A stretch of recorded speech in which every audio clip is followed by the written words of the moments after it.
Jadi ombaknya ke pantai, pas dia balik lagi itu tuh ngisep banget gitu loh. Jadi bikin kita ke bawah arus sekali. Oke.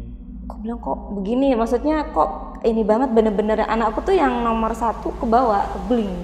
Jadi sampai ditolong sama orang gitu. Oh, sempat keseret gitu ya? Sempat keseret gitu kan, Bu, hati-hati ya. Ini kan di Banten ya, banyak masih ada mitos-mitos gitu ya. Akhir tahun ini takutnya ada Ratu Selatan gitu-gitulah, takutnya nanti jadi tumbal.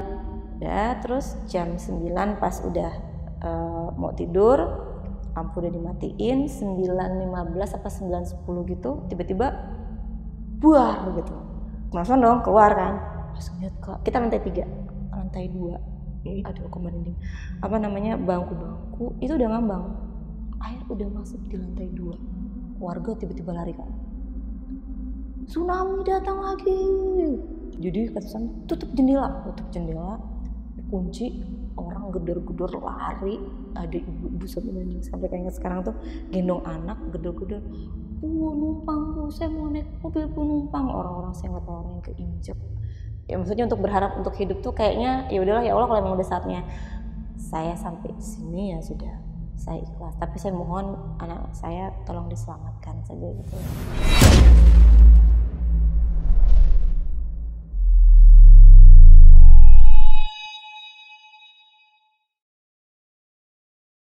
Halo guys, kalian masih inget gak soal bencana alam yang terjadi di tahun 2018 yang dimana pada saat itu terjadi tragedi tsunami di Selat Sunda, Banten, yang pada saat itu juga banyak menelan korban jiwa. Nah, kali ini gue kedatangan narasumber yang merupakan salah satu korban yang selamat ketika tragedi tsunami itu berlangsung. Dan kita bakal dengerin tentang apa aja yang terjadi di sana. Tapi sebelum gue mulai, banyak banget nih dari kemarin teman-teman yang bilang kalau muka gue itu glowing banget.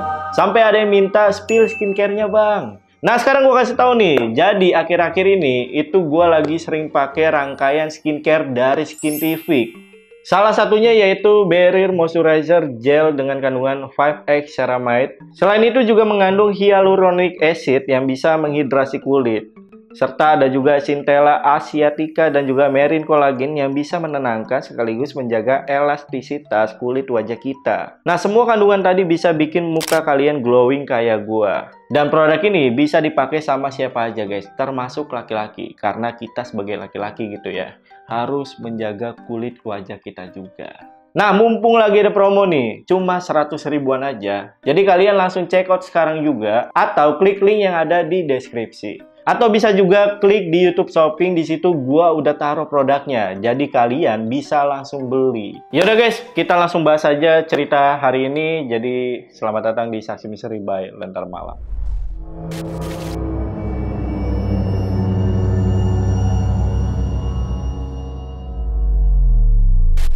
Oke guys, di sini udah ada narasumbernya, namanya Kak Cindy. Kak Cindy, apa kabar Kak? Baik. Ketemu lagi ya Kak ya? Iya, Oke.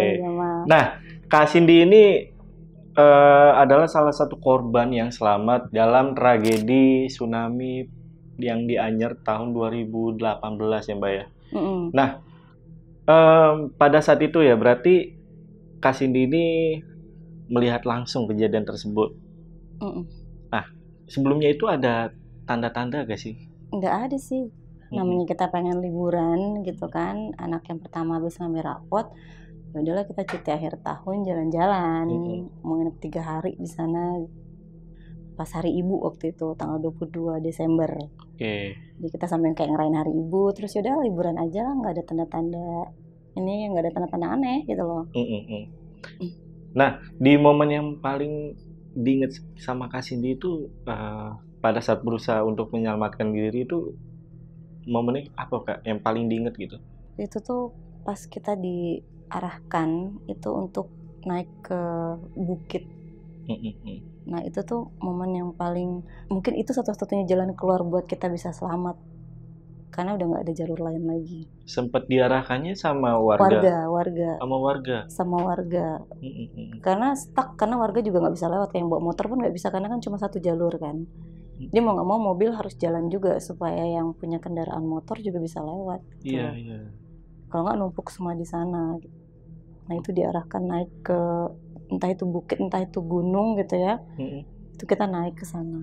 Itu momen-momen yang nggak bisa kita lupakan dan saya terima kasih dengan warga di sana sih sebenarnya. Paling diinget itu ya. Iya, itu yang... Karena kalau nggak ada seperti itu, apakah di tempat yang stuck itu kena juga gak? Bisa jadi. Oke, kalau gitu gue juga penasaran nih sama cerita dari Kak Cindy, dan buat teman-teman yang penasaran simak sampai habis. Tapi sekali lagi, gue ingetin ke teman-teman untuk jangan lupa beli produk dari Skin TV karena lagi ada promo nih guys, 100 ribuan aja, dan kalian bisa langsung beli di YouTube Shopping ataupun di e-commerce lainnya. Yaudah, sekali lagi buat teman-teman yang penasaran sama cerita lengkap dari Kak Cindy, tonton video sampai habis dan tanpa basa-basi lagi, saksi-saksi kita mulai.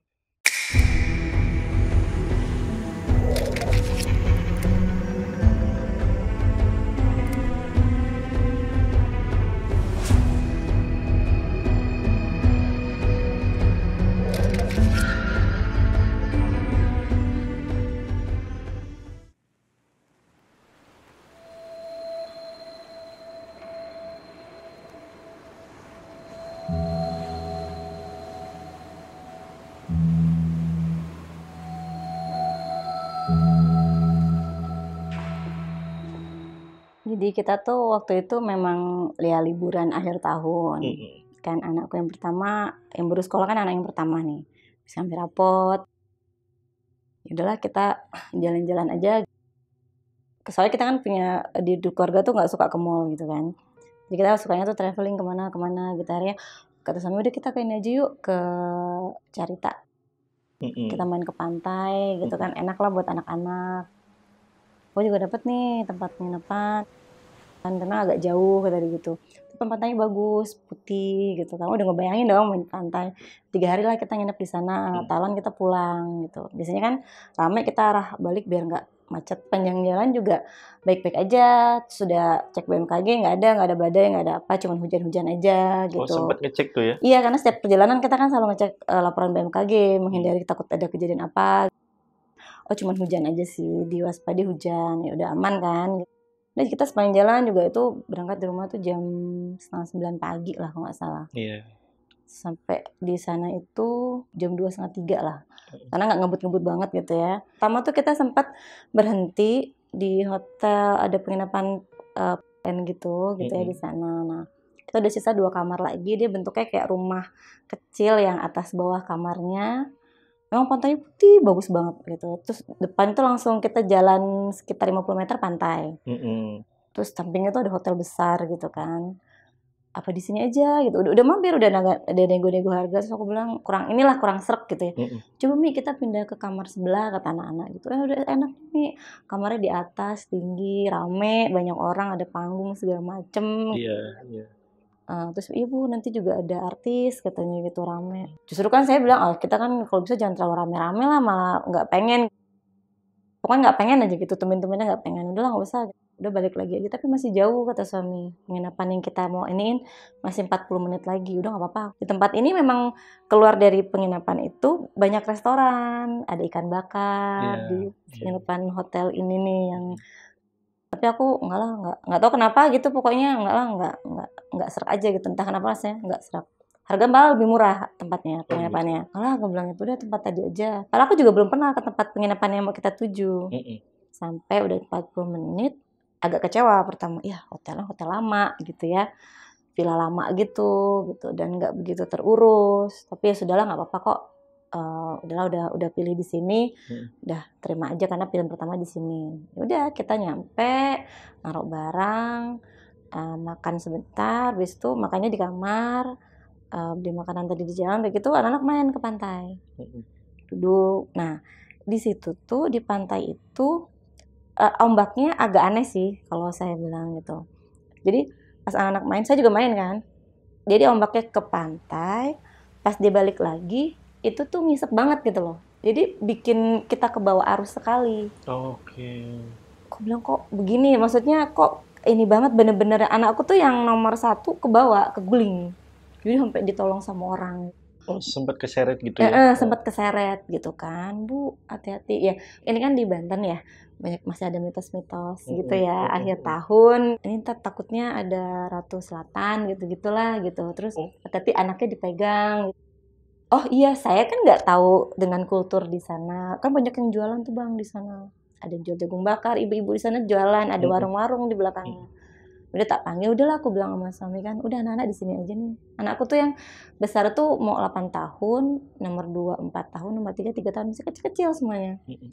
Udahlah aku, udah Kak, Mas di sini aja gitu. Mainnya bener-bener pinggir akhirnya. Karena pas saya ke situ pun ini kita berasa yang gede aja tuh, loh kok ombaknya ini banget, nyeret banget. Ibu hati-hati gitu katanya. Soalnya akhir tahun. Itu jam berapa, Kak? Jam 4. Jam 4 udah ada mulai aneh kayak gitu lah ya. Jam 4 itu. Nah, ombaknya sih biasa. Iya. Soalnya kita tuh di pinggir banget gitu kan. Rasanya saya kan sering juga ke pantai, kok agak beda. Pantai ini agak beda gitu. Lautnya agak beda. Cuma nggak kepikiran apa-apa. Nah, dengan dikasih tahu, Bu, hati-hati, ini kan akhir tahun takutnya nanti jadi tumbal gitu. Takutnya. Orang-orang situ ngomongnya gitu. Ya kan saya juga deg-degan ya, walaupun maksudnya terlepas dari itu ya kita waspada aja, pikirnya tadi begitu, udah di sini aja lah gitu. Jam 5 selesai main ke atas, mandi segala macem. So suamiku bilang ntar mau malam nanti mau keluar nggak gitu, yuk kita sambil nonton konser yang tadi, katanya ada artis. Itu belum tahu artisnya siapa saya. Kan jaraknya deket nih gitu kan ya, kita 30-40 menit, cepet lah kalau kita agak ngebut, cepet lah gitu. Soalnya di depannya ada restoran ikan bakar, saya ingat banget tuh. Boleh lah gitu kan, tapi ntar aja dulu tanya anak-anak.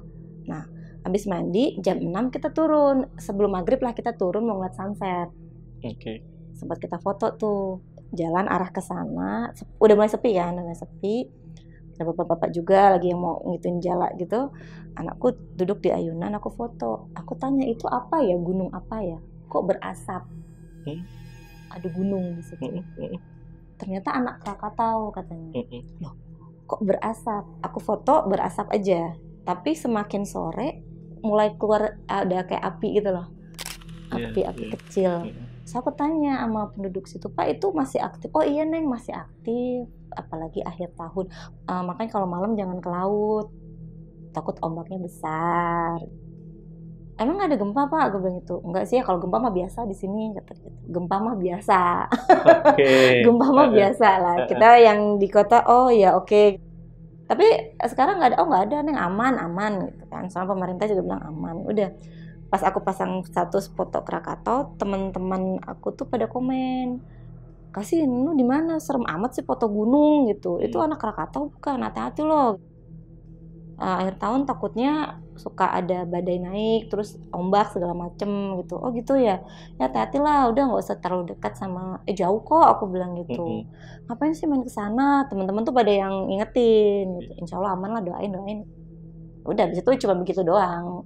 Udah main-main, saya saat maghrib udah selesai tuh kita rencana tanya kan, mau keluar nggak gitu anak-anak. Nggak mau, capek gitu kan. Ayo kita mau nonton itu tuh ada artis. Nggak, anak saya pertama tuh kakak nggak mau. Udahlah nggak usah kita nggak usah, besok aja kan kita 3 hari rencana nginep, besok aja nih gitu. Jam 8 yang kecil-kecil udah tidur, yang besar akhirnya tidur 8:30. Nah kita siap-siap lah, barang koper udah ditaruh lemari segala macam 3 hari kan. Udah, terus jam 9 pas udah mau tidur, lampu udah dimatiin, 9:15 apa 9:10 gitu, tiba-tiba buar gitu. Aku pikir hujan itu Bang. Jadi kayak hujan yang tiba-tiba deras gitu, terus gitu ya. Buar, terus ada teriakan, wah. Tak pikir di bawah tuh ada orang-orang lagi bakar-bakaran, terus tiba-tiba hujan deras. Karena kan emang sepanjang hari tadi perjalanan kan gerimis ke situ. Hujan deras terus pada bubar gitu loh. Itu yang ada di pikiranku. Tapi suamiku bilang, itu kayaknya kok teriakannya beda. Enggak kali orang lagi party, kan tadi banyak anak muda, banyak keluarga-keluarga juga di bawah. Enggak, aku mau lihat, buka balkon. Kita dapat tadi balkon, pas buka, suamiku tuh pakai celana pendek sama pakai baju gitu kan. Masuk lagi, bolak-balik. Ada apa? Panik dia. Ada apa sih, aku bilang gitu kan. Kita lantai 3, lantai 2. Aduh, aku merinding. Langsung dong keluar kan. Langsung lihat ke bangku-bangku itu udah ngambang. Air udah masuk di lantai 2. pantesan orang teriak. Jadi aku tuh bener-bener ngeliat bangku-bangku plastik, terus apa namanya, tahu kan kotak kayak teh yang jual teh warna orange itu tuh udah ngambang. Itu lantai 2, pas di lantai 2.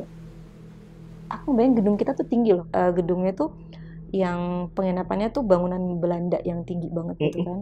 Orang kita naik tangga, satu tangga aja tuh udah ngos-ngosan gitu karena tinggi-tinggi kan. Tadi tuh berarti ombak, dan itu masih ada airnya. Sudah aku masuk, langsung aku suruh suami dia udah pakai celana panjang, pakai baju, terus aku bilang cek mobil kita selamat nggak. Turun, terus aku langsung packing barang. Pikiranku saat itu kalau mobil kita aman, udah kita cabut aja deh gitu kan pikirannya.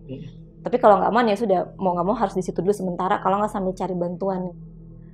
Saat itu tuh nggak kepikiran apa-apa ya, cuman ombak aja gitu kepikiran, nggak aneh-aneh lah, nggak kepikiran. Udah, terus naik lagi, suami bilang mobil aman. Ayo udah kita packing. Itu packing nggak cuma 5 menit dong. Bayangin 2 koper udah dikeluarin semua, 5 menit kita beres. Anakku yang pertama aku bangunin, bantuin ayah bawa barang yang bisa kamu bawa. Aku gendong anakku yang kecil, masih pada tidur, yang nomor 2, nomor 3. Gendong, udah semua bawa turun.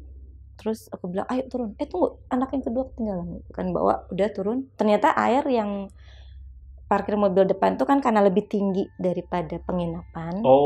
Jadi ini parkiran, jadi kalau kita mau ke pantai itu dari parkiran turun lagi. Turun dia. Jadi mungkin air itu nggak kena, cuman sampai seban mobil aja. Tapi udah tinggi. Udah tinggi, itu udah tinggi, dan itu jalan tuh udah becek. Waktu turun dari lantai 3 ke lantai basement atau lantai 1 itu gimana tuh? Kan udah. Iya itu, nah itu dia ketutupan, karena saya juga nggak tahu gimana itu, karena kita nggak kebuka sama kamar yang lain. Jadi lantai 1, lantai 2 itu tangganya beda-beda. Pokoknya satu tangga ini hanya untuk lantai 3 aja. Jadi aku nggak tahu tuh di lantai 2 itu tangganya mungkin sebelah sana gitu. Jadi khusus yang aku naik itu hanya untuk lantai 3 aja. Dan tangganya itu kecil gitu, muter gitu. Tangga biasa tapi kecil. Turun udah semata kaki lah kalau air tuh segini. Udah, ayo masukin barang semua, anak-anak masuk keluar. Keluar itu orang udah panik. Barang-barang itu ternyata air udah nyusut, masuk lagi. Kayaknya sih udah masuk lagi karena hempasan barang-barang yang itu tuh udah kemana-mana. Pohon-pohon udah banyak tumbang. Secepat itu bang, secepat itu 5 menit tuh aku tuh nggak nyangka ya dengan bunyi bres begitu. Secepat itu kita keluar tuh ke arah ke kiri, pertama arah yang kita jalan, kita masuk. Jalan sekitar 500 meter, kita langsung diginiin sama orang, nggak bisa. Ada pohon tumbang besar, gede banget. Nggak bisa bu, di sana akses sudah tutup. Semua air laut udah masuk ke sana katanya. Jadi kita dapat posisi di mana air tuh cuma numpang lewat, terus masuk lagi. Kalau yang di sana katanya air udah, soalnya udah nggak bisa. Pohon tumbang besar di situ, muterlah. Ke sana aja katanya bisa. Jalanlah kita ke sana lurus. Nggak bisa juga. Waduh, udah terpanik di sana. Ini kemana ya? Dari sini udah nggak bisa. Tapi keadaan saat itu udah mulai tenang, udah nggak ada ombak. Diarahkan, udah bu masuk ke sana aja, ke tempat warga katanya. Tempat warga nanti bisa ada naik bukit katanya. Karena memang warga-warga kalau ada kayak gitu mereka ininya di atas. Tapi kan ternyata yang dari sana penginapan sana juga alurnya satu jalur gitu ke arah perumahan. Masuk dari perumahan 100 meter, stuck. Mobil pada diem semuanya, nggak bisa lewat. Lampu udah padam, udah gelap, rumah warga udah gelap semua, warga udah keluar. Itu warga-warganya tuh udah pada bawa buntelan yang baju dibuntel pakai kain, udah keluar semua duduk-duduk. Sempat beberapa mobil depan saya tuh udah keluar ngerokok. Saya cek jam 9.40 apa 9.45. Udah lah mulai ngecat kan.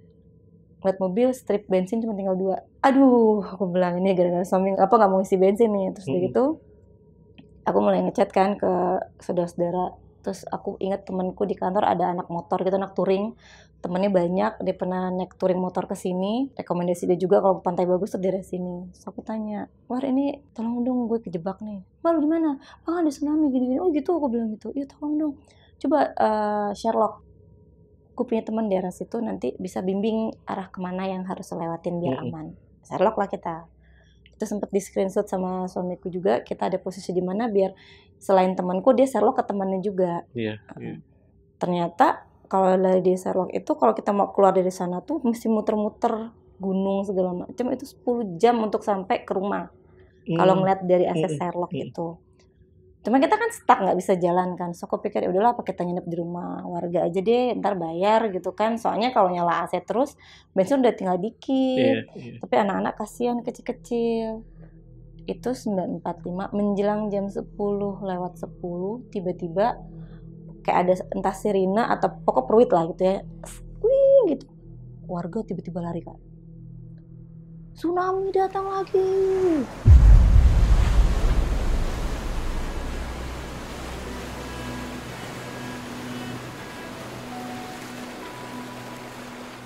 Jadi kata Sami tutup jendela, kunci, orang gedor-gedor lari, ada ibu-ibu sampai kayaknya sekarang tuh gendong anak gedor-gedor, numpang Bu, saya mau naik mobil penumpang. Orang-orang saya nggak tahu, orang yang keinjek, anak kecil kelindes motor kan karena jalannya kerikil ya ke Bandung, yang jatuh mobil di belakang udah klakson. Nah kita juga bingung mau kemana gitu loh, nggak ada. Terus tiba-tiba ada di sana orang bilang ayo jalan, ada orang yang ngarahin itu kan, udah sana naik. Ya udahlah, kita satu pikir udah cuman itu doang jalan, udah mau kemana gitu kita ikut aja lah jalan itu tuh. Ini masih ngeliatin rumah marga lewat. Ada satu tempat tiba-tiba udah mulai gelap gitu ya. Pada bilang gini, ini udah kalian ke bukit aja, ke bukit gitu, ke bukit naik. Itu naiknya curam banget Kak, jalan longsor. Mobil saya waktu itu masih R3.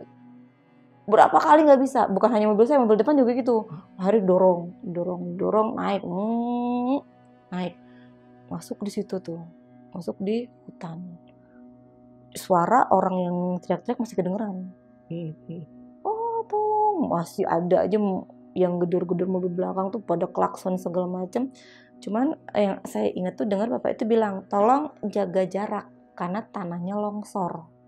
Tanahnya longsor, jadi jaga jarak 10 meter minimal antar satu mobil. Kita mau nggak mau mesti ngikut aturan. Ini masih kedengeran suara-suara orang, masih jalan gitu ya. Udah kata Sami tutup dulu pintu kaca, takutnya ini kita masuk hutan takut ada binatang gitu kan. Jalan sekitar 15 menitan, udah mulai masuk hutan tuh udah gak ada suara lagi. Itu benar-benar jalannya tuh yang 10 km per jam itu jauh. Pokoknya kita cuma beriringan aja tuh Kak, beriringan. Cuma ngikutin lampu kedip-kedip merah gitu. Itu kelihatan jalannya kan begini-begini nih. Jadi kelihatan kayak ular gitu yang merah-merah. Saya sempat ngeliat di belakang mobil gelap semuanya. Terus aku bilang, udahlah AC matiin aja soalnya bensinnya udah tinggal 1 strip sekarang. Buka aja lah aku bilang gitu kan, biar kita menghemat bensin. Takutnya kita nggak tahu ujungnya di mana ini. Kita kalau mogok kan bingung kan. Terus udahlah dibuka. Nah, yang anehnya nih Kak, pas aku buka kaca, itu sinyal udah nggak ada. Jadi aku tuh mau nelfon orang tua, sempat sih nelfon tadi sebelum kita masuk hutan minta maaf segala macem, sempat nyari kabar, temanku bilang udah ikutin naik gunung gitu ya. Pas di situ tuh hilang sinyal, benar-benar hilang sinyal. Suamiku juga hilang sinyal, kita saling telepon nggak bisa, sinyal udah hilang gitu. Udah buka kaca berharap dapat sinyal, nggak dapat juga. Nah pas buka kaca nih awalnya nggak nge kan, kok nggak ada angin ya? Ini kan gunung kan, jalan tuh kadang nanjak, kadang turun, belok, kok nggak ada angin dan nggak ada suara. Aku tuh sampai gini, kok sepi amat ya gitu, maksudnya dalam hati gitu, kok sepi banget ya, aku bilang gitu. Suamiku udah yang nyetir tuh mungkin dalam keadaan panik, tegang, aku juga nggak bisa banyak ngobrol kan. Aku cuma bisa bilang sama aku tolong baca doa ya nak, baca doa gitu kan. Iya minta maaf ya nak, kalau ibu salah, kalau Umi salah gitu kan. Iya, udah tuh. Aku juga sama ayah kan sama suamiku mas, kalau tuh aku maaf ya kita sama-sama maaf. Karena kita nggak tahu ujungnya di mana. Buka jendela, kok nggak ada suara binatang, nggak ada suara angin, dan nggak ada angin. Senyap aja, cuman derumusin mobilku aja. Tapi mobil-mobil di depan masih ada. Ini di mana ya? Sepi. Tapi di jalan tuh benar satu mobil mepet banget sini hutan. Ini nih selip dikit jatuh. Terus udah itu kan buka jendela agak lama nih. Nah pas mau belokan begini, saya tuh begini penasaran seberapa jauh sih mobil di depan gitu loh. Kita tuh di mana sih gitu kan? Aku begini. 3 atau 4 mobil ke depan ada juga yang begini, cewek rambutnya pendek, baju putih, begini juga. Terus dia nengok ke belakang, nengok ke saya, senyum. Tapi senyumnya aneh gitu loh. Senyum tapi senyumnya tuh, ya kan saya kaget ya. Ya udah saya juga senyum juga gitu. Terus sampai mungkin ngeliat dari spion, kamu ngapain sih kata dia gitu kan? Senyum sama siapa? ada orang, aku bilang gitu. Udah tutup aja, tutup gitu kan. Udah jangan buka lebar-lebar, takut ada hewan masuk. Aku begini lagi, udah gak ada ceweknya. Masa iya sih dia begitu tuh kok bisa barengan? Udahlah, nggak kepikiran aneh lah saat itu tuh. Itu perjalanan ngeliat jam, udah jam 1:30 malam. 1:30 malam di tengah hutan yang kita nggak tahu. Sebenarnya ya Allah, ini sampai di mana ya ujungnya nggak tahu. Udah lelah, rasanya lelah mental segala macam. Alhamdulillah terus ketemu lah rumah warga yang lampunya nyala. Berarti kan udah nyampe nih, kita pikir gitu kan. Alhamdulillah nih udah ketemu, udah kelihatan titik-titik lampu. Alhamdulillah nih. Wah, mobil banyak, warga udah nyambut di sana gitu. Maksudnya untuk diarahkan ke jalan raya gitu ya. Alhamdulillah gitu ya, ketemu. Akhirnya saya balik lagi ke peradaban, aku mikirnya gitu kan. Alhamdulillah, bersyukur lah, lewat, masuk, udah jalan, ngantri. Ternyata itu belum sampai di situ Bang. Sampai di situ kita keluar jalan raya, sinyal masuk kan. Temenku bilang, loh, lo udah di mana nih gitu-gitu? Kok udah cepet banget sih udah di sini gitu kan? Loh, kok udah di sini? Maksudnya yang temanku tuh tahu harusnya ngelewatin hutan itu nggak secepat itu. Oh, oke. Kalau soalnya di Gmaps itu kalau kita mau pulang di rumah tuh hutan itu paling nggak dilewatin 2-3 jam. Sedangkan kita tuh kan 1 jam 1,5 jam lah, 1,5 jam. Pokoknya intinya kok udah nyampe di kota, aku lupa kota apa gitu, kok udah nyampe di situ, harusnya lo ngeliatin gunung itu tuh emang ngebut kata dia tuh. Enggak, orang nggak bisa jalan. Kok bisa? Temenku bilang kok udah nyampe di situ, kok udah di titik itu gitu loh. Yaudah nanti kalau udah ketemu jalan raya belok kanan, temenku bilang gitu. Soalnya diinfoin sama warga yang temennya di sana, belok kanan tak kalau ketemu jalan raya ya. Oke, kita percaya dong. Udah kan, udah terus menghemat baterai handphone. Emang ada persimpangan, yang lain pada ke kiri, ada satu mobil. Enggak tahu apakah itu mobil cewek tadi, ke kanan juga. Kita ke kanan karena ngikutin arah temen tadi bilang katanya ke kanan. Telepon kanan, ya udah kanan, set. Kanan belok, ada belokan begini, mobil depan hilang. Ah, tuh mobil kemana? Nggak ada. Belok, lihat ke belakang, nggak ada mobil Bang. Satu-satunya tinggal kami sendiri jalan di jalan raya itu. Sepi, sesepi-sepinya.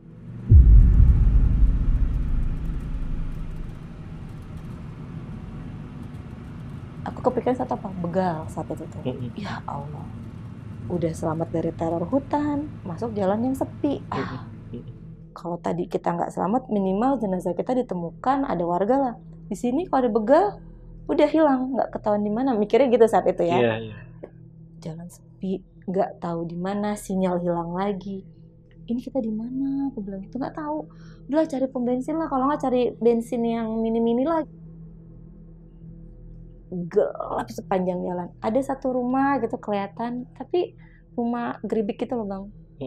Lampunya, ini 2018, lampunya bolam,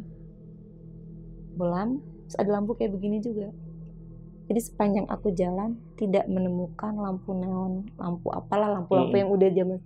Bolam aja, bolam satu, terus gelap, nggak ada warung, nggak ada orang, nggak ada minimarket. Ini di mana ya? Masa sih, harusnya kan ini kota ya, kota wisata gitu. Aku pikir kok ini kita kayak di antah berantah gitu loh, yang nggak tahu. Jalan bagus tapi hutan gelap. Ada satu rumah jaraknya jauh, ada lagi rumah pakai lampu beginian. Ini kita di mana? Mau berhenti takut, buka kaca cuma bisa sedikit, jalan. Sepanjangnya berdoa, ya Allah ini kita di mana? Nggak ada orang masalahnya. Kalau tadi kan masih ada mobil di belakang di hutan, paling nggak kita masih berasa punya teman. Ini enggak. Ya Allah ini kemana gitu ya. Tadi kan aku ingat kan 1:30 tuh kita dibantu warga. Tapi untuk sampai ke jalan raya itu kan juga nggak cepet kan, agak lama kan. Cek jam 1:20.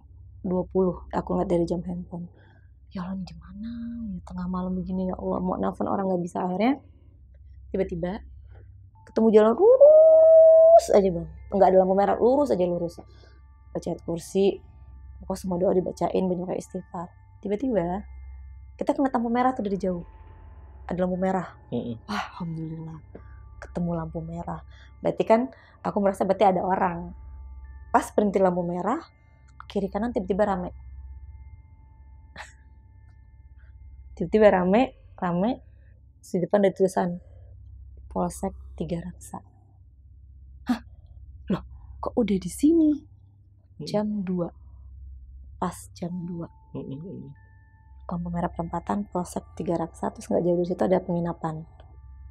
Terus belok kita ke kiri, udah kota, masuk tuh mulai handphone ting ting ting ting ting ting, mulai banyak sinyal. Kemana? Di mana kita hubungin nggak bisa. Temanku kaget lagi, kok udah di sini? Kok udah di kota? Kok udah bisa di sini? Harusnya nggak mungkin gitu loh, nggak mungkin kalau udah di sini. Jarak tadi yang kampung sampai Tiga Raksa itu butuh waktu 5 jam. Oke. Kami 1 jam lebih 15 menitan lah. Kan saya juga nggak tahu ya bang. Kata suamiku, kita berhenti sebentar ya. Aku mau ngerokok katanya. Saya tahu mental dia mungkin capek dengan keadaan gitu. Nantilah ada tukang sate. Kita pesan sate sebentar. Pikir nanti lah buat makan. Aku bilang, kamu mau nggak nginep situ? Nggak usah, kita pulang aja. Udah berhenti sekitar 15-20 menit. Nyari pom bensin. Ngisi. Tapi kita nggak ada percakapan tuh. Pulang. Sampai rumah itu jam 3. Sampai rumah itu kita jalannya udah mulai rame gitu ya. Jam 3 lah, sampai rumah itu jam 3 kurang gitu kan. Sampai, tapi alhamdulillahnya anakku yang kecil-kecil masih tidur. Udah kita pulang, taruh anak-anak dulu, barang-barang udah kita diemin aja dulu. Cuci muka, mengabari keluarga dulu bahwa kita sudah sampai selamat gitu ya. Hujan sampai disambut di rumah tuh hujan. Udah tidur gitu. Maksudnya berusaha untuk istirahat lah gitu ya. So, aku cek jam 3. Teman-temanku bilang, udah di mana sih? Udah nyampe rumah. Serius kata temanku. Lu jangan bercanda. Demi Allah aku udah di rumah, aku bilang gitu kan. Fotoin rumah aku. Tadi kan lo share Sherlock itu harusnya lo sampai rumah paling cepat tuh jam 7 pagi atau jam 8. Harusnya. Harusnya kata temanku. Kenapa lu jam 3? Ya nggak tahu, aku bilang. Iya. Posisinya nggak tahu, karena kita hilang sinyal 2 kali. Di hutan dan di jalan yang nggak ada orang sama sekali. Nggak ada. Aku tuh yang udah berpasrah diri aja, udah yang udahlah gitu ya. Terus cuma mikir, masa matinya, maksudnya saya harus meninggal di posisi yang nggak ada orang, maksudnya nggak ketahuan gitu ya. Itu nggak tahu. Paginya jam 7 setelah subuh kita bangun. Jam 7 saya nyalain TV, ternyata korbannya banyak. Korbannya sampai ratusan ternyata. Iya, pada saat itu banyak. Bahkan ibu saya nangis-nangis, datang jam 7 nangis-nangis. Dia bilang teman pengajiannya banyak meninggal. Karena teman pengajiannya lagi jalan ke Carita juga. Banyak korban yang gak selamat. Karena kan emang libur akhir tahun nih, banyak orang sekeluarga-keluarga, terus komunitas pengajian segala macam itu suka dari sekolah-sekolah juga pada liburan. Karena ada sebagai rapot. Maksudnya nggak percaya gitu. Maksudnya alhamdulillah banget gitu kami bisa selamat utuh, tidak hilang apapun barang yang kami itu bawa semuanya. Sampai bawa semuanya. Terus lihat di TV korban banyak gitu ya. Nah, ada uniknya. Jam 4 sore kita akhirnya baru nurunin barang. Dari mobil. Setelah kita udah agak tenang gitu ya, turunin barang. Kan ada box di atas gitu. Suamiku bilang ada buku, menemukan sebuah buku di ujung mobil di atas. Dia bilang, ini buku siapa Mi? Nggak tahu. Terus dia gemetar megang bukunya. Bukunya dalam keadaan kebuka. Kenapa? Kamu lihat judulnya. The Day After Tomorrow bang. Judul bukunya. Demi esok lusa. Itu kalau abang lihat searching itu ada film tentang tsunami. Itu buku kebuka. Ini bukunya? Iya. Ini serius nih? Ini nggak tahu punya siapa ini? Nggak tahu. Ini guys, bukunya guys. Dan itu dalam keadaan terbuka. Alamat The Day After Tomorrow. Kalau cerita bukunya sih pas aku searching itu bukan tentang tsunami. Tapi kebukanya itu pas benar-benar ada tulisan The Day After Tomorrow. Oke. Nggak tahu itu buku siapa. Itu buku ada di mobil kami. Ya, The Day After Tomorrow by mungkin ini namanya kali penulis ya, Alan Folsom ya. Dan nggak tahu itu buku siapa. Ini tapi memang nggak pernah aku bawa buku gitu. Enggak, aku memang pencinta buku tapi bukan bukuku. Oke. Bukan, makanya suamiku tahu bukuku kan. Ini buku siapa? Nggak tahu. Buku itu ada di ujung mobil kami belakang. Heeh. Pas mau nurunin barang di atas ada box gitu kan, Heeh. itu buku ada di situ di ujung. Masalahnya kenapa buku itu nggak jatuh-jatuh gitu? Kan asumsinya mungkin ada buku orang yang di lantai 2 ke bawah lah ya, Iya, iya. ke bawah mungkin mental. Cuman buku itu benar-benar di ujung dan terbuka dalam tulisan The Day After Tomorrow. Jadi kita mikir, aduh, kita benar-benar kayak dikasih kesempatan untuk hidup untuk besoknya deh. Bener-bener. Di halaman berapa kalau yang itu? Masih inget gak, Kak? Enggak, bukan halaman, benar-benar di depan sini bang. Nah, Iya, kalau ininya sih ada. enggak di sini, kebukanya begini. Nih, ini tadinya belum copot tadinya. Ini kan kena air. Nah, begini kebukanya. Ini kan merah banget nih. Iya, iya. Kebuka begini, jadi ini mau ngelewar di pinggir. Jadi ini kelihatan pas suamiku bilang, ini dia bikin shock nih, The Day After Tomorrow. Dalam keadaan buka begitu. Merinding gak tuh saya? Tapi waktu ditemukan belum rusak. Ini kena air ini. Iya, tadi iya. Maksudnya air dari Nggak tahu ya air laut. Pokoknya dalam keadaan begini. Tapi tadinya belum copot sebegini.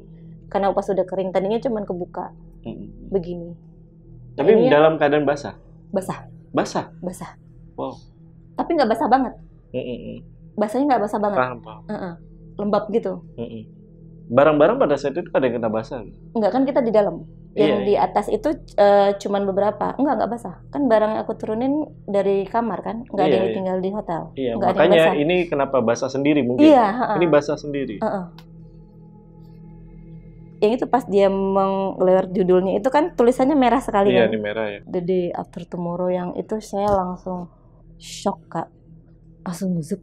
Selama 6 bulan setelah kejadian itu saya tuh tidur selalu bermimpi dikejar ombak.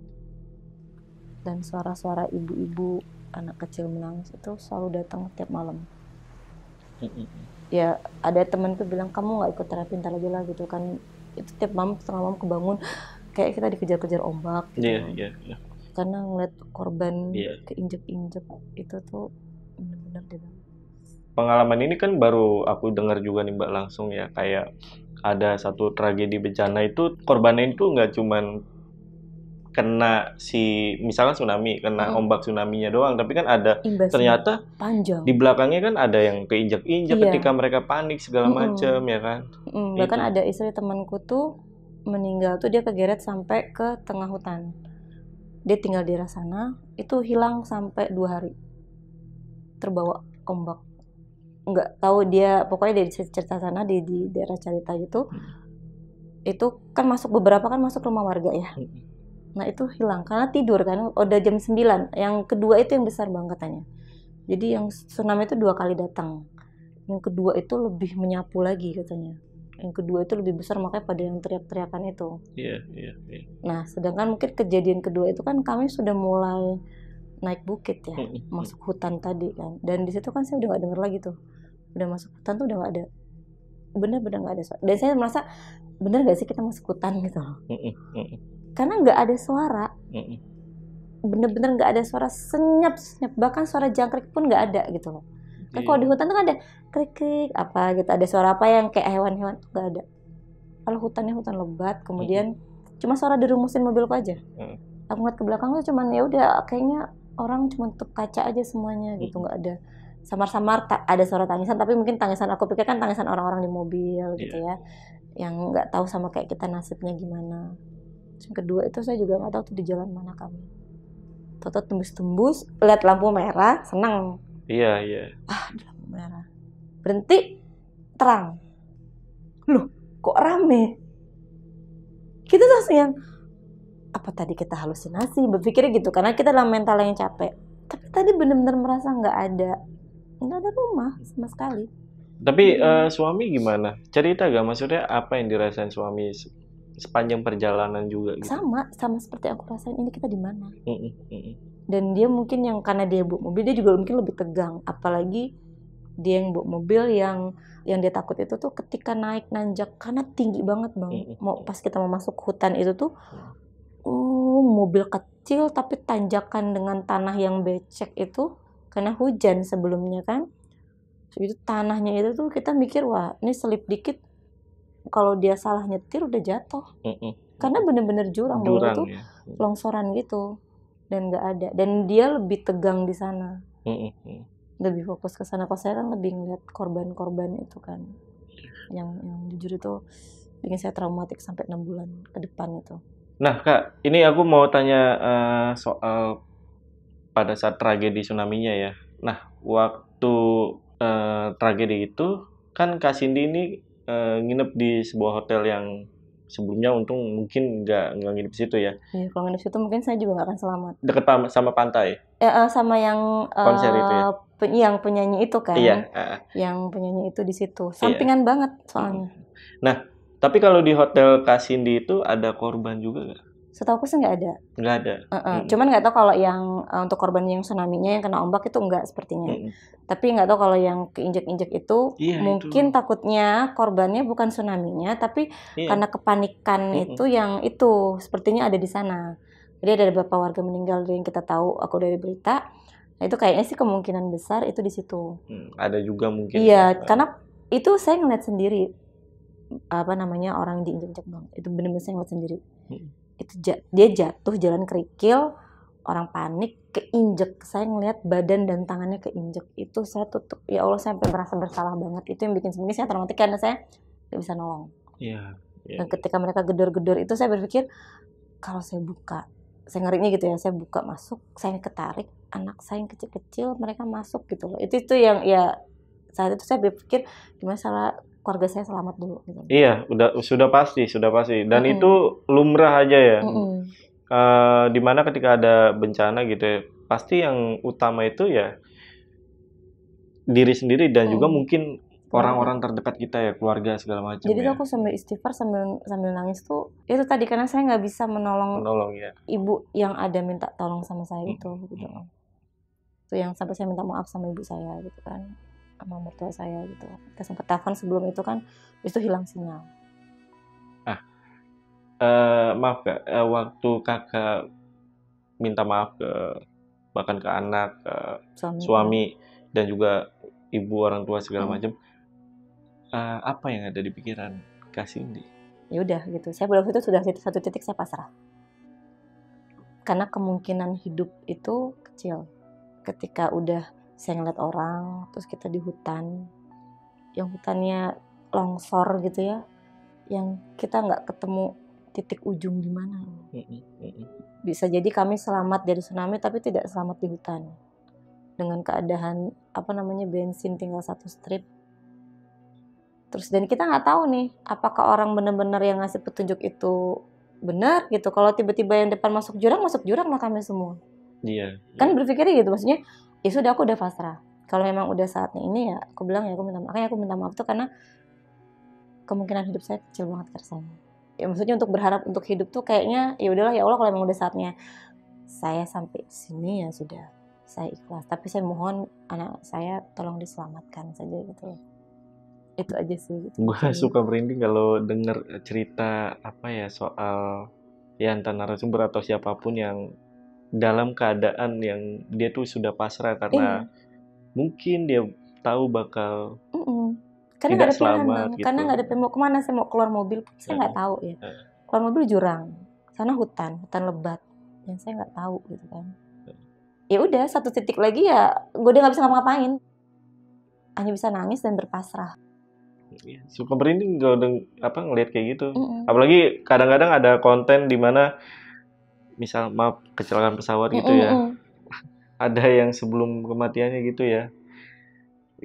Itu saya sambil gendong anak gitu ya. Sambil gendong anak tuh yang anak masih kecil yang perempuan itu tuh yang ya Allah nak, waktumu cuma sampai di sini gitu loh. Jadi saya nggak bisa ngeliat kamu besar, saya nggak bisa ngeliat nyoklain kamu. Tadi berpikir gitu kan. Terus saya bilang sama anakku yang pertama, maaf ya mas, kalau Umi cuma bisa sampai di sini aja gitu ngebesarin kamu. Nggak bisa ngeliat kamu, nggak bisa mengantarkan kamu ke sekolah yang lebih tinggi, ke jenjang yang lebih tinggi. Tadi berpikir gitu, udahlah. Terus kalaupun nanti kita sampai di sini, mudah-mudahan kita ketemu nanti di dunia yang lain. Karena udah nggak ada pilihan gitu kan. Udah yang ya udah kita berpasrah lah, udah ngikutin aja. Masuk ke tempat yang kosong pun tadi yang kosong nggak ada orang tuh saya juga mikir apa jangan-jangan sebenarnya kami sudah nggak hidup terus ada di satu tempat itu gitu loh. Karena kan nggak ada orang lain. Cuman kami aja. Nah, Kak Cindy semenjak 2018 itu pernah balik ke sana nggak? Pernah. Pernah? Tahun berapa? 2022. 2022. Mm-mm. Di penginapannya sama atau beda? Enggak. Jadi kita cuma lewat aja. Oh, agak jauhan lagi. Jadi kita yang ke Tanjung Lesung, kita tempat penginapan yang si artis itu bukan enggak, tapi nggak nyampe, cuma ngelihat tragedinya gitu ya. Oh di sini toh. Kita sempat berhenti, terus ya sempat kayak yang mendoakan gitu ya. Dan saya bersyukur waktu itu saya punya perasaan, punya feeling yang nggak di sini aja gitu ya. Kita akhirnya cuma lewat penginapan itu sudah rapi gitu, masih bentuk sama gedungnya, tapi masih rapi dan kita agak lebih ujung sana lagi, ke ujung Banten lagi, benar-benar di ujung Banten. Oh, di ujungnya. Terus di situ kan ketemu, kita nginep tuh ditanya sama warga itu tuh jalannya sebelumnya hancur banget Bang. Dan sekarang udah rapi, udah bagus. Jadi gedung yang hancur-hancur, jalanannya tuh kan tadi pada retak, karena saya ngeliat juga tuh pas kita keluar penginapan jalan itu tuh udah retak Bang. Retak, benar-benar retak gitu, yang makanya di sana nggak bisa lewat, di sini pohon tumbang, cuman rumah warga itu doang salah satu. Udah itu doang jalan yang untuk kita bisa hidup, kalau hidup saya pikir tadinya. Kita ngelewatin itu, oh udah bagus jalannya, sudah dibangun. Gue tuh agak lupa ya, apakah sebelumnya itu gempa atau nggak ada gempa? Enggak ya? Nggak ada gempa ya? Nggak ada gempa. Makanya yang kita itu tuh kan kalau ada gempa biasanya BMKG mengingatkan kan, nggak ada gempa. Masalahnya nggak ada gempa. Biasanya BMKG udah ngingetin potensi tsunami nih gempanya gitu. Nah kalau warga itu memang nggak ada gempa, cuman hujan aja, hujan curahnya deras. BMKG cuma mengingatkan terkait hujan. Yang saya ingat saya tuh cuman itu doang. Jadi peringatan tuh hujan, hati-hati gitu kan, karena curah hujan bakal deras, nanti permukaan laut bakal naik. Itu aja. Jadi kita pikir paling cuma ombak gitu. Makanya saya nggak kepikiran itu tsunami. Nah tapi Kak Cindy sempat tahu juga gak kondisi penginapan nih yang sebelumnya? Iya. Aku kan lihat akhirnya kan kita juga searching kan. Rata. Dan itu ketika saya ngeliat berita itu saya nangis. Kalau saya ke sana, udah bener-bener saya udah tinggal nama.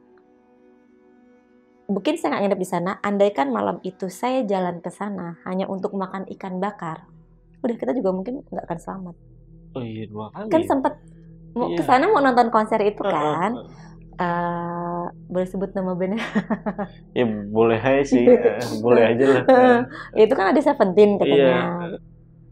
Udah mau nonton, rencana itu tuh yuk nonton, karena si satpam security itu bilang Bu nanti tuh ada konser Seventeen gitu. Suamiku tuh suka sama Seventeen. Makanya dia ayo dong, ayo ikut gitu, lagunya enak gitu. Anakku yang pertama untungnya nggak mau, capek nggak mau. Anakku nggak mau. Tadinya tuh kita minimal mau makan ikan bakar, karena pas di penginap itu depannya tuh ada restoran besar ikan bakar, rame. Sambil dengerin itu ya. Iya, palingan nanti habis makan ikan bakar, rencana kan kita masuk tuh, karena kan dia di pinggir pantai, kan bisa ngeliat lah masuk dari penginapan si PLN karena dibuka lebar kan. Nah itu kita tadinya mau nonton di sana, ya sekedar lihat-lihat sebentar lah gitu rencananya.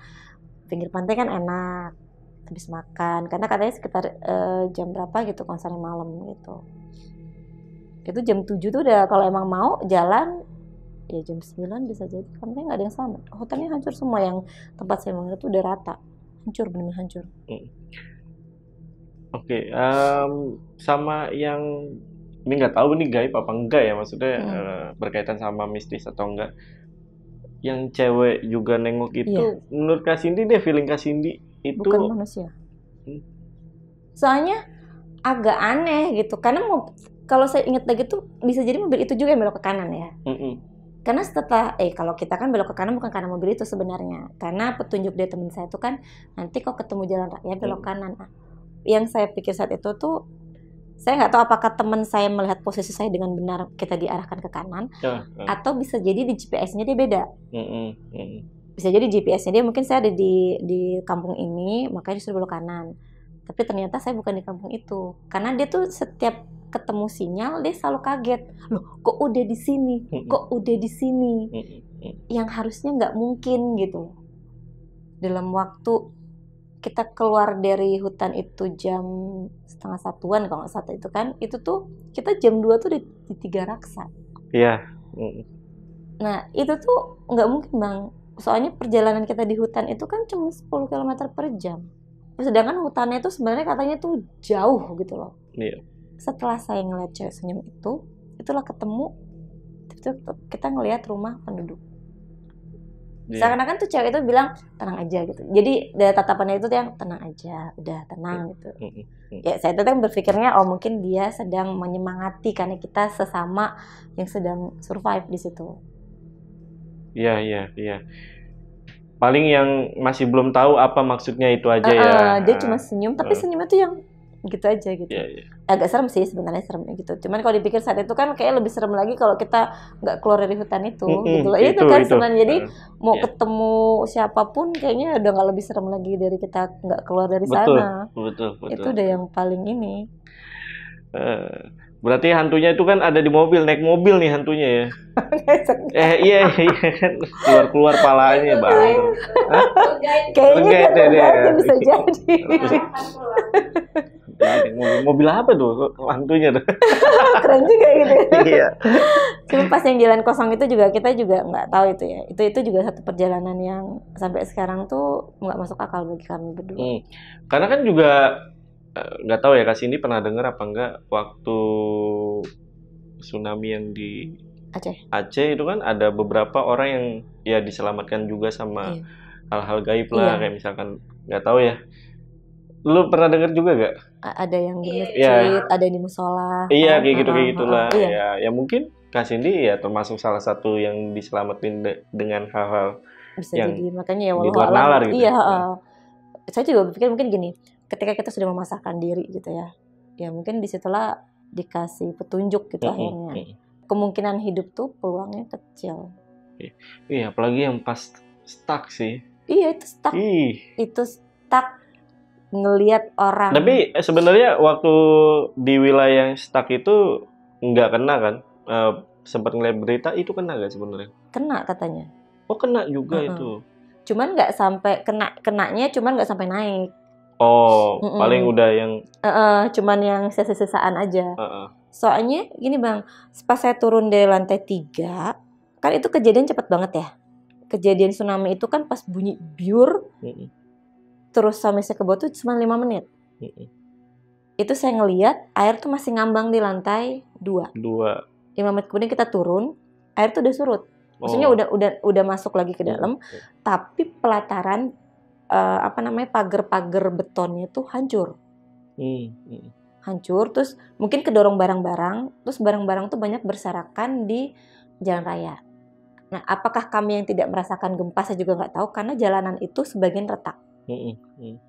Nah, pohon tuh tumbang, pohon besar tumbang di sebelah kanan itu saya pikir wah itu pasti besar sekali ombaknya. Iya, pasti. Nah, yang cuma saya cuma dengar kayak suara hujan aja, kayak hujan tiba-tiba deres-deres, biur gitu, suara orang teriakan. Bener-bener yang saya pikir orang lagi bakar-bakaran, hujan deras, pada masuk heboh.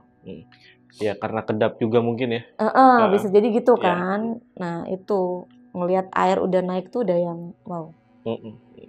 Oke, paling itu aja ya cerita dari Kak Cindy. Mungkin Kak Cindy boleh kasih pesan ke teman-teman, apalagi yang tadi tuh ya soal berpasrah diri ya ketika lagi dalam keadaan sulit atau bahkan mau meninggal ya. Saya sih cuman bisa bilang kalau di satu titik kita udah merasa udah tinggal ada jalan keluar gitu ya. Satu cara untuk kita ini ya udah, ya Allah udah deh, saya serahkan semuanya. Dan itu benar-benar harus menyerahkan totalitas gitu loh. Udah nggak berpikir apa-apa lagi. Biasanya di titik itu Allah tuh pasti nolong. Itu udah pasti. Karena saya sudah sering melewati masa-masa kayak gitu. Jadi ketika saya bilang udah kayak nggak ada ketemu jalan ini lagi deh, udah nggak ada jalan keluarnya, udah jalan buntu gitu ya. Udahlah, saya udah pikir udahlah ya Allah, udah saya serahkan aja deh. Saya udah nggak tahu lagi mesti gimana gitu loh.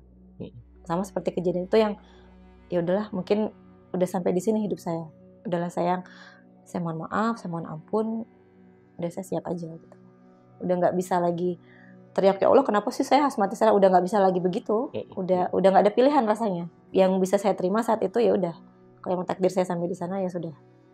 Saya ikhlas aja. Jadi emang harus ikhlas. Iya. gampang disebutin, susah dijalanin. Susah dijalanin, ikhlas. Seperti surat Al-Ikhlas, tapi nggak ada kata Al-Ikhlasnya di dalam surat Al-Ikhlas itu kan. Wah. Ya, itu Al-Ikhlas. Iya bener, bener banget. Ya udah, itu aja pesan dari Mbak Cindy juga bagus banget. Terima kasih Mbak Cindy sekali lagi udah datang ke Lentera Malam. Video kali ini gue rasa cukup. Gue Jamal dari Lentera Malam dan Mbak Cindy izin pamit. Bye.